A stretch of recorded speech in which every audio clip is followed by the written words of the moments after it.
Manchester United shocks Manchester City in the FA Cup final as teenage goalscorers make history at Wembley. Manchester United won the FA Cup on Saturday, defying the odds by beating overwhelming favourites Manchester City 2-1 and denying their crosstown rivals a league and cup double. A week is a long time in football. Manchester City on Sunday claimed their fourth consecutive Premier League title and were ready to end a scintillating season with another title at Wembley Stadium.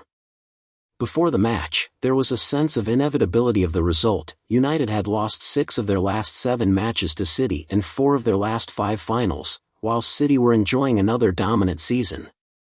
But United scored twice in the first half in quick succession, the first from Alejandro Garnacho, the second from Kobbie Mainoo, to shake down the Premier League champions and make this the first men's FA Cup final, according to Opta statisticians, with 2 teenage scorers. City continued to press in the second half, creating numerous chances that only brilliant goalkeeper Andre Onana could have saved or the crossbar, before Jeremy Doku scored in the 87th minute, having United's lead and setting up a frantic 7 minutes of stoppage time. But United clung to their narrow lead and the bench emptied onto the pitch after the final whistle to celebrate winning the title after an often miserable season for the historic club. Their celebrations continued as Prince William, president of the Football Association, handed them the cup, while Prince George was next to him watching the match. Captain Bruno Fernandes told the BBC afterwards, "This was the last chance to get something positive out of the season. We were here last season and we weren't good enough and we had to see them go up and get the cup.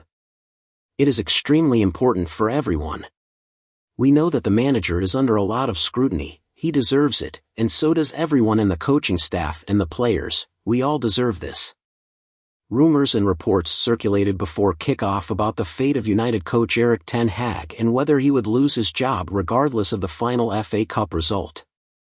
After 2 years in charge and a promising start, the Dutch coach has so far failed to turn around United's dwindling fortunes and has led the club to 8th place in the Premier League this season, their lowest ever. This backdrop to the final is similar to what happened in 2016, when Louis van Gaal, one of ten Hag's predecessors, was sacked after winning the FA Cup final. It has been 8 years since then, and 11 years since legendary manager Alex Ferguson retired, and United still have not rediscovered the winning formula that made them the Premier League's most dominant club in the 1990s and 2000s.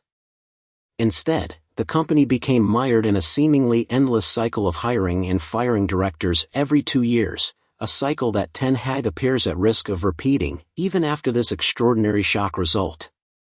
He looked tense on the touchline, watching City dominate the ball in the early exchanges, using his usual style of wearing down the opposition through sheer force, but this time, he was unable to break down United's defense. Instead, it was United who took an early lead, capitalizing on a rare City error when a miscommunication between Josko Gvardiol and Stefan Ortega led to Gvardiol heading the ball over his own goalkeeper, leaving Garnacho a clear path to slot the ball home. 7 minutes later, United thought they had doubled the lead through Marcus Rashford, despite being in an offside position, and the goal was disallowed, but that did not matter. It only took 2 more minutes for United to score again. Rashford sent the ball just down the halfway line and found Garnacho on the other wing, who passed it to Fernandes in the middle of the box. The United captain passed the ball accurately to Mainoo, who made no mistake in finishing the match, giving his team a 2-0 lead in the first half. City looked distraught and never settled into their usual rhythm. Erling Haaland had a chance but hit the woodwork and Julian Alvarez had a shot wide before Doku scored. But it was too late. City succumbed to a rare defeat, bringing the curtain down on another dominant historic season, although this one ended with just 1 title, rather than the 3 they won last year.